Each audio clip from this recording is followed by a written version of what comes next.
Today, two planets collided in a way that does not stay in the sky. The moon, the planet that governs what the body feels before the mind has words for it, moved into exact conjunction with Jupiter, the force that governs expansion, truth, and the specific moment when what has been quietly true becomes too large to be contained by the architecture that was holding it.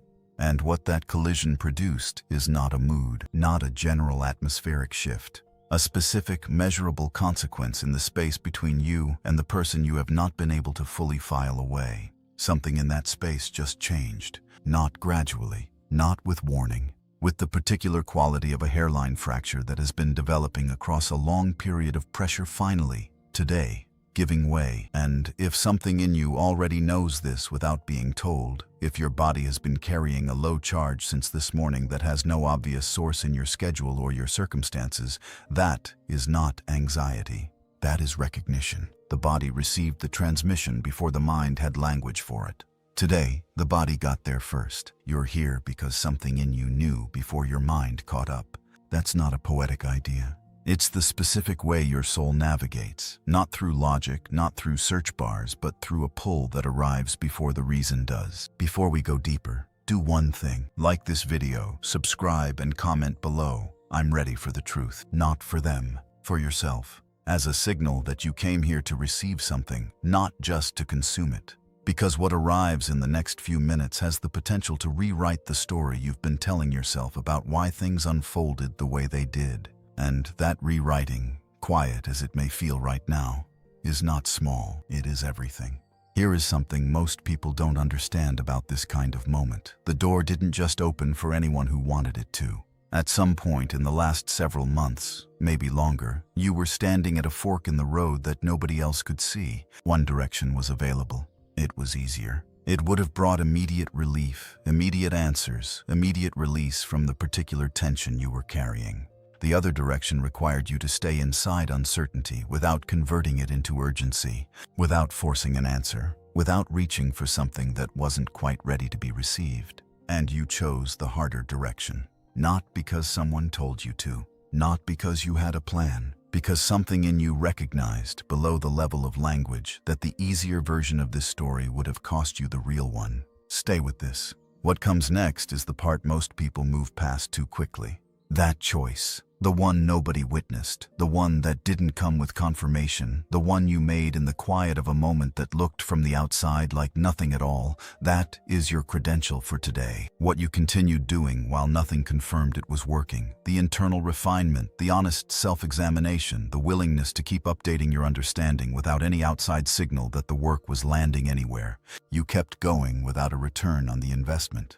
You kept examining without an audience. You kept being honest with yourself about what you saw in this connection, even when the honest version was harder to hold than the comfortable one, and you didn't trade the honest version for the easier story just because the easier story was available. This is not what most people do.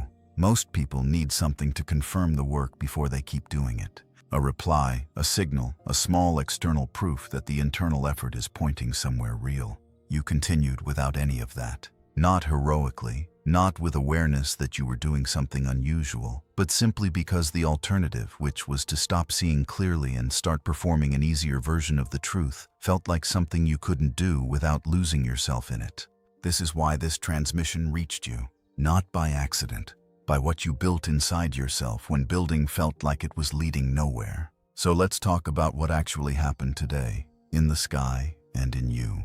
Mercury is the planet that governs how truth travels. It rules the words that get spoken and the ones that don't, the messages sent and the ones drafted and deleted, the conversations that have been circling for months without landing. Mercury is where the gap between what is felt and what is said lives, that specific territory of the almost said, the half-communicated, the known but not yet spoken. When Mercury is functioning at its ordinary pace, information moves predictably. People say what they're ready to say, reveal what they're comfortable revealing, and keep everything else safely managed. Information moves at the speed of comfort.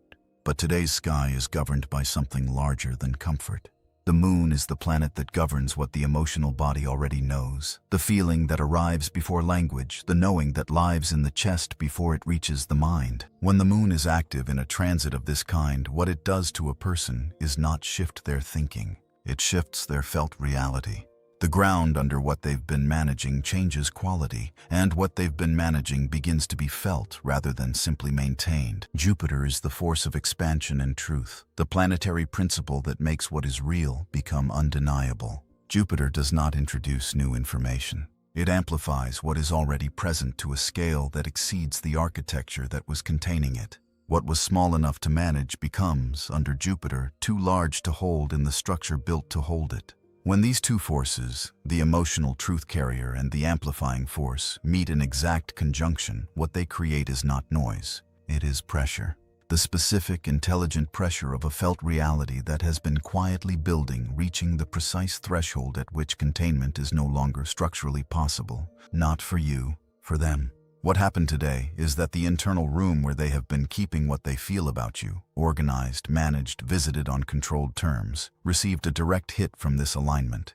The moon made the feeling live again at full emotional weight. Jupiter made that weight exceed the capacity of the room to hold it. And what happens when a contained truth exceeds its container is not an explosion. It is a detonation of a quieter kind, a sudden, complete inability to maintain the fiction that the feeling is still manageable. The moon moved into exact conjunction with Jupiter today, and the moon governs the emotional body, the part of a person that feels before it thinks and knows before it can explain how. With the moon activating this same space, what is true between you is no longer only a mental reality. It is becoming an emotional fact, not for one of you, but for both. The feeling that has been living in the in-between space is no longer content to stay there. This is not you reading too much into what you feel. This is a precise cosmic event producing a precise human consequence, and the consequence is already in motion.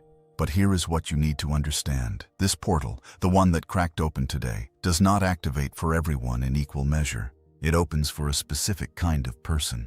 The kind who loved genuinely, without receiving the full weight of that love mirrored back. The kind who maintained their clarity not because it was comfortable, but because trading it away would have required becoming someone unrecognizable to themselves. This door opens for the person who saw clearly, who saw what was actually happening in a connection even when the more comfortable interpretation was available and far more immediately soothing. Because seeing clearly is harder than it sounds. The comfortable interpretation was right there, always. The story that said everything was fine, that the ambiguity meant something hopeful, that the partial presence was building toward something full. That story was available to you at every moment when the real picture was difficult to hold.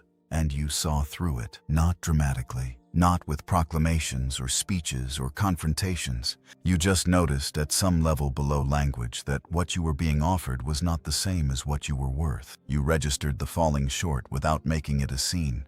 You held your standard quietly, without requiring anyone to validate why you held it or even to know that you did. That was not love failing.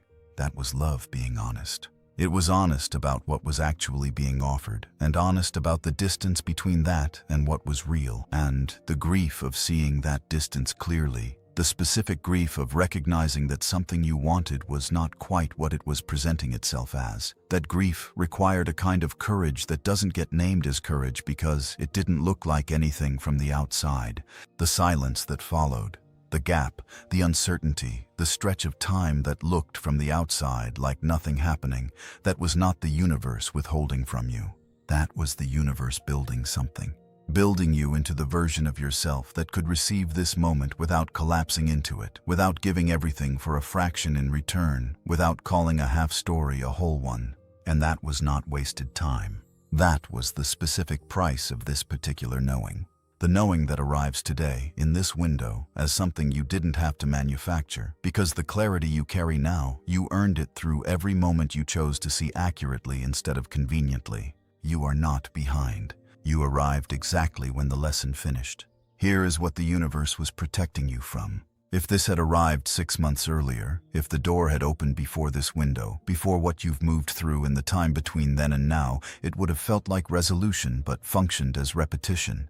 The same dynamic in new language, the same cycle wearing different clothes, speaking in a different register, arriving in a chapter that looked new because the setting had changed, but carrying the exact same unfinished business underneath. You would have returned to it not as a new version of yourself meeting a new version of the connection, but as the same wound in the same story with a different opening chapter. And here is the part that would have cost you the most. You wouldn't have known. The version of this story that almost happened, the one the delay prevented, would have felt, from the inside, like a rival. It would have felt like the thing you'd been waiting for because it would have resembled it closely enough to pass inspection. You would have given yourself to it. Fully. The way you give yourself to something when you've been waiting long enough that the resemblance to the real thing becomes indistinguishable from the real thing itself. And somewhere in the middle of that, not at the beginning, but later, when the old patterns reasserted themselves in new form, you would have understood what had happened, not with clarity. With the particular dull devastation of recognizing you had traveled the same road twice. The universe does not delay out of cruelty. It delays out of precision. Every week, every month, every stretch of silence that felt endless had a purpose that had nothing to do with punishment and everything to do with preparation. Saturn, the planetary force that governs what gets made real and what stays only potential, does not open a door until both the lesson and the person are genuinely ready. Not ready in the way you tell yourself you're ready at 2 a.m. when the longing is loudest. Ready in the way that shows in the body, in what you no longer flinch at, in what you no longer need from the outside to feel stable on the inside. The silence was not their answer. The silence was the universe's answer to a different question than the one you were asking. And what is different now is not the calendar. Something genuine changed inside you. Not as a performance, not as a decision made on a specific day, but as a quiet biological fact that announced itself not in a moment of epiphany, but in the gradual, undeniable reality of being someone you weren't before. The moment that completed the preparation didn't announce itself when it happened, but it happened. And today, the sky recognized it. Now let's talk about what is happening on the other side of the silence. Because while you have been doing the work, while you have been moving through your days and managing the uncertainty and keeping the internal renovation private and ongoing, the person connected to you has been doing something entirely different. They have been maintaining a room. This is not someone who suppressed what they feel about you. They didn't push it down, didn't build a wall around it and pretend it wasn't there. They did something more precise and, in its own way, more revealing. They built a separate internal space for what they feel. A room with a door they control. Tidy, organized, visited on their own terms, in their own timing, when the rest of their life created enough quiet for the feeling to surface. They have been managing it the way a person manages something they are not ready to act on, but are absolutely not capable of releasing. They kept it in a place they could access deliberately, which meant they never had to reckon with it arriving uninvited. And for a while, that system worked. The room held. The door stayed closed most of the time. They moved through their ordinary days, through whatever logistics and decisions and interactions filled their hours, with the feeling filed away in its designated location. They developed a kind of efficiency around it. A practiced internal geography that let them function without the weight of what that room contains, pulling at them constantly. But today, the transit hit that room directly. The moon conjunct Jupiter does not respect locked doors. It does not negotiate with the architecture of someone's careful emotional management. What it does, precisely, specifically, is make the room impossible to ignore. The feeling that was filed, contained, visited only on controlled terms, today it stopped being containable. Not because they made a decision. Because the planetary conditions that held the filing system in place no longer exist as of this alignment. There is one more thing happening right now, on the other side of the silence, that changes the entire meaning of what you have been living through. Here is what that actually feels like from the inside for them. They are in the middle of something ordinary. A task, a conversation, a moment of routine that should have nothing to do with you, and you are simply there, not as a memory they chose to visit, as a presence that arrived without invitation and declined to leave. The specific quality of your energy in their awareness, not general, not vague, not the soft blur of someone they once knew, but you, specifically, in the texture of who you actually are, landing in their consciousness with a weight that surprised them. A face, a phrase, the specific way you hold yourself in a particular kind of silence, arriving with more detail than anything they consciously retrieved. Because they didn't retrieve it, it arrived. And here is what they tried to do with it. They tried to apply the usual strategy, acknowledge it briefly, redirect attention, return to the ordinary. The quiet internal motion of setting something aside and moving back to the surface of things. The strategy that has worked before, that has allowed the room to stay manageable and the door to stay mostly closed. It didn't work. The return to the ordinary wasn't clean. The redirect didn't hold for as long as it usually does. And the person who has been maintaining this room with such practiced precision is now sitting with the specific, unsettling awareness that the room is no longer fully cooperating.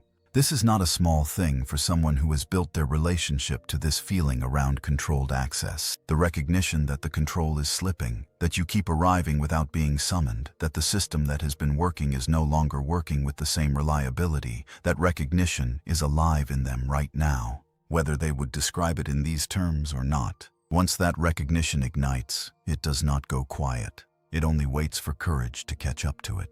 You are standing between two ways of moving through what comes next. And the distance between them is not dramatic. It is entirely interior. It is the difference between one quality of being and another. And that difference determines everything. This is not a dramatic choice. It is a quiet one. The quiet ones always carry the most weight. One way of moving through this involves management. The specific, familiar texture of it, the part of you that begins to scan, to anticipate, to quietly organize itself around steering toward a particular outcome.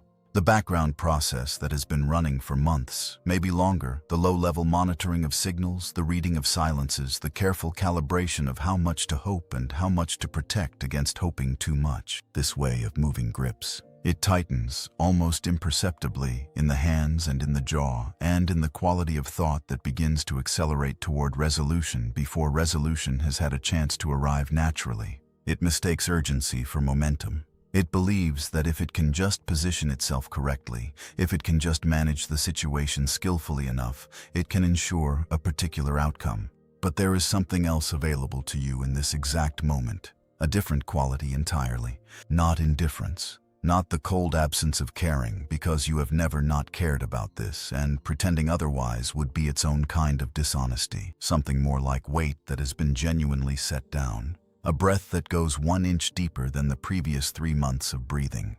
The specific sensation of being fully present in this moment, this room, this body, not half here and half living in a conversation that hasn't happened yet. Not organizing your interior around a future moment that may or may not arrive in the form you've imagined.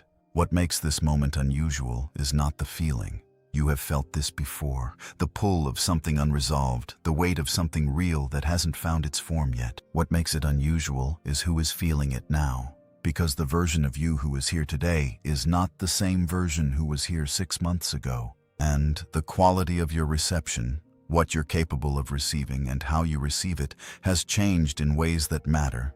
The question that separates these two ways of being is not complicated, but it lands in the body, not the mind. Can you feel the difference right now between holding this tightly enough to control it and opening your hands wide enough to actually receive it?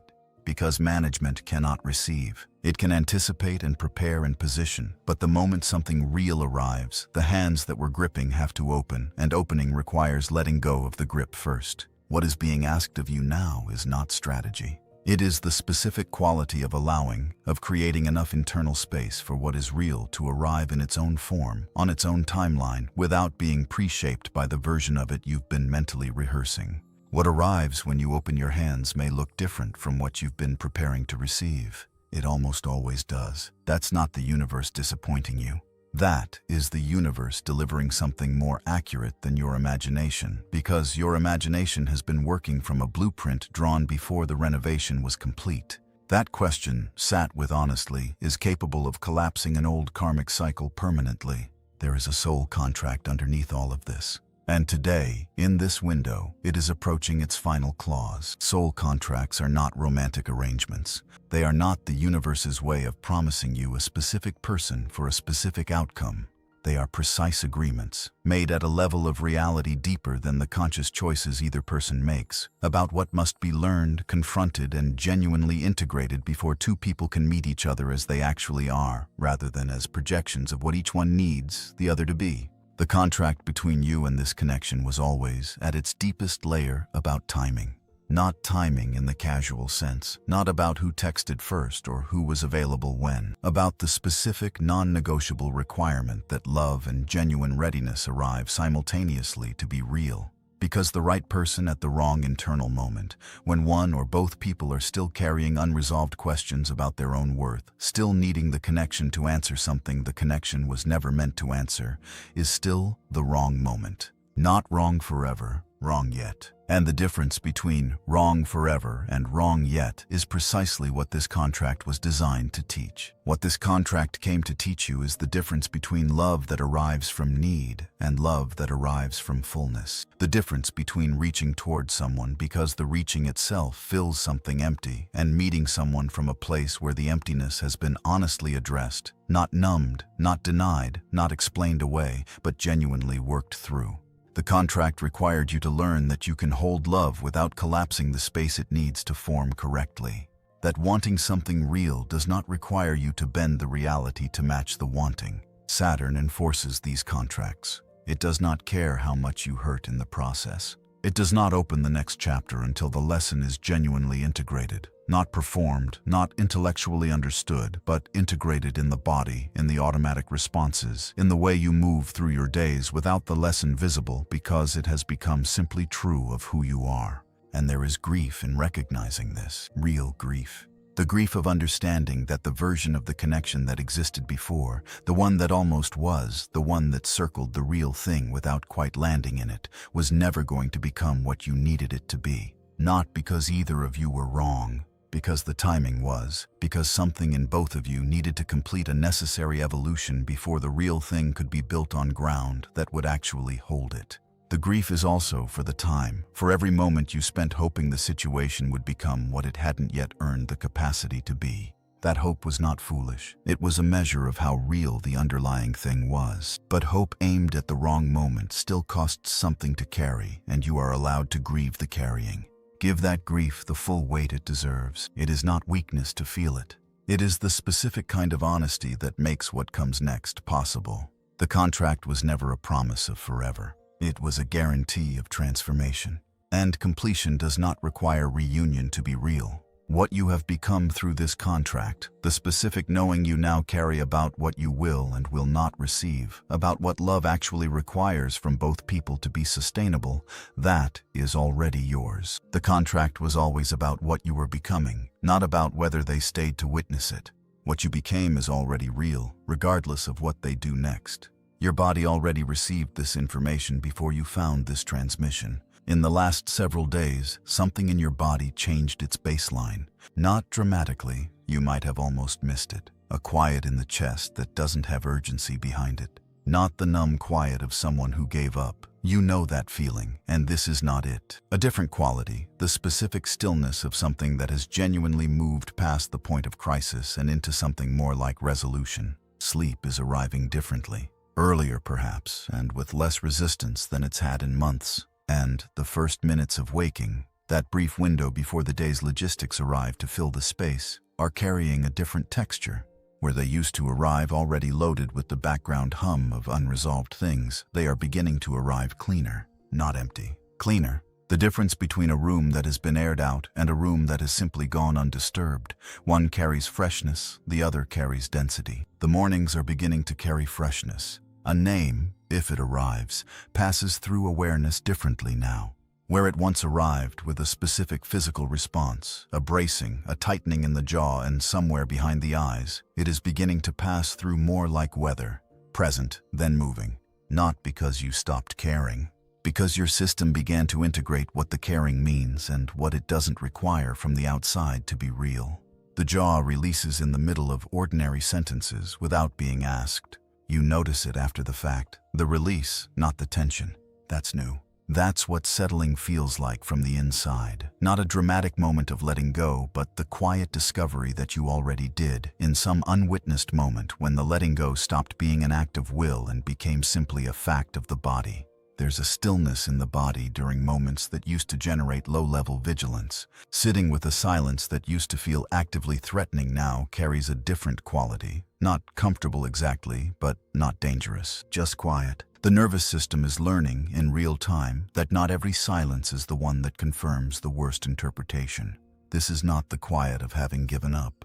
This is the quiet of something that has genuinely finished. The body knows the difference, even when the mind is still catching up. And as that settling anchors into your body, your life is beginning to reorganize itself around a different frequency. Decisions that used to require hours of internal negotiation are beginning to arrive with a clarity that surprises you. Not because the decisions themselves became simpler, the external circumstances are exactly what they were. Because the internal conflict that used to complicate every decision dissolved at its root. When you're no longer fighting with yourself about what you deserve and what you'll accept, decisions get clean, simple, almost immediate. The things that used to feel exciting but cost you your peace now register as hollow before they fully arrive. Not with drama, not with a speech. The body simply doesn't generate the same charge it once did. It has already made the decision the mind is still being consulted about. What used to feel like safety, the familiar patterns, the known dynamics, the comfortable if imperfect arrangements, is beginning to feel like a ceiling, not with resentment, just with the quiet recognition that you have grown past the dimensions of what those arrangements can hold. Where it once felt like stability, it now feels like limitation. And where it once required effort to want something bigger, it now requires effort to understand why you ever accepted less. This is the stakes reveal that changes the entire shape of what you thought you were watching. This is not a transmission about them and whether they come back. It never was. It is a transmission about the frequency you now carry, and what that frequency can and cannot accommodate going forward. Synchronicities are changing their character. The moments of alignment, the right thing arriving at the right moment, the confirmation appearing precisely when the question was loudest, are beginning to feel less like the universe guiding you towards something you haven't reached yet, and more like confirmations of where you already are. That is not a small change in orientation. The whole posture of the relationship between you and the external world is beginning to reverse direction. Where it once required you to seek and find and interpret, it is beginning to meet you where you stand. Other people's energy is becoming easier to read accurately, not because you developed some new ability, but because you're no longer filtering the signal through the distortion of what you need from them. When you stop needing someone to be something specific, you can see what they actually are. That clarity is both gift and responsibility. You are not waiting to become someone. The becoming already happened, in private, without announcement, in the exact window where it had to happen to be real. What is here now is not preparation. It is arrival. After this kind of activation, certain things simply stop being available to your nervous system, not as a decision, as a biological reality. The way a lock that has been changed no longer opens to the old key, not because the key looks different, but because the interior has been reconfigured and the old key no longer corresponds to anything real inside. Being held at emotional arm's length by someone who knows exactly what they feel and has chosen, repeatedly, to use that knowledge strategically rather than honestly, the nervous system can no longer accommodate that, not because you decided to require more.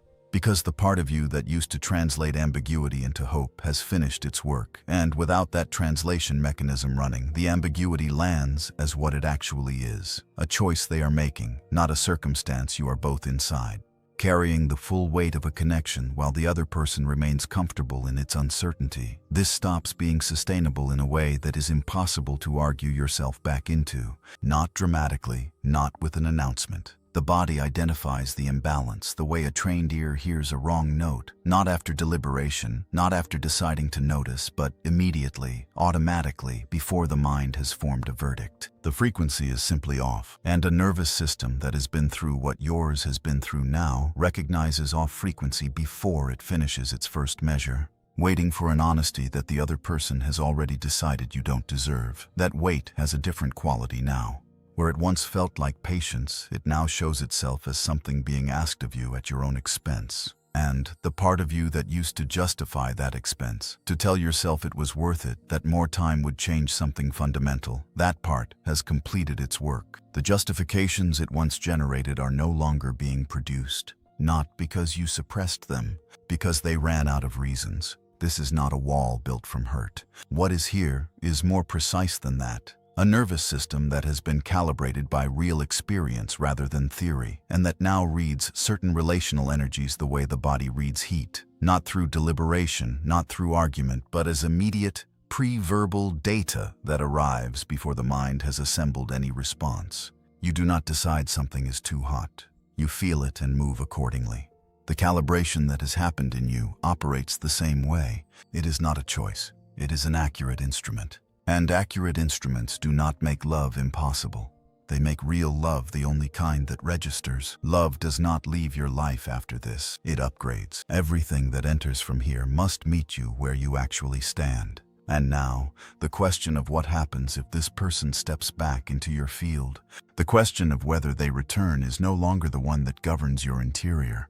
But the answer, when it arrives, will be legible, clearly, immediately, without the distortion of need bending the signal in one direction or fear distorting it in the other. If they return, the first thing you'll notice is not their words. It won't be what they say, or how they frame the return, or what explanation they offer for the silence.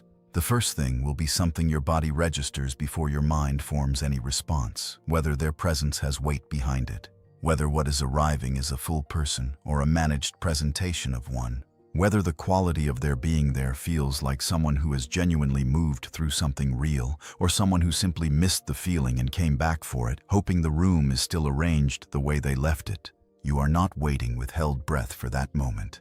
You are present, grounded, capable of seeing clearly, perhaps for the first time in this particular connection, because hope is no longer distorting the signal in one direction, and fear is no longer distorting it in the other. What arrives will land accurately, not through effort, because you are no longer in the way of your own perception. The first question will not be, do I still want this? You know the answer to that, and pretending otherwise would be its own kind of dishonesty. The question will be whether what returns is the same version of the dynamic that existed before, the one shaped by what was unresolved in both of you, or something genuinely different. A different quality of meeting, a different ground underneath it. And you will know the answer to that question not by what they say, but by what you feel in the first few minutes of real contact. If they don't return, and this possibility deserves the same honest space as the other, the absence will confirm something rather than destroy something. It will confirm that what was between you was not ready to become what it needed to become. And that confirmation, felt from inside the stability you've built, not as a philosophy you're adopting, not as a consolation you're choosing to believe, but as a simple, grounded truth your body already knows, will not feel like devastation. It will feel like clarity. The specific clarity that costs something on the front end and costs nothing after, because it closes a question that has been open long enough that the opening itself had become its own kind of weight, not a dramatic closing. Just the quiet, permanent recognition that what you were holding out for was either going to become real or reveal itself as something that was never going to become real, and that both outcomes leave you with something solid to stand on because you are standing on yourself. The outcome no longer owns you.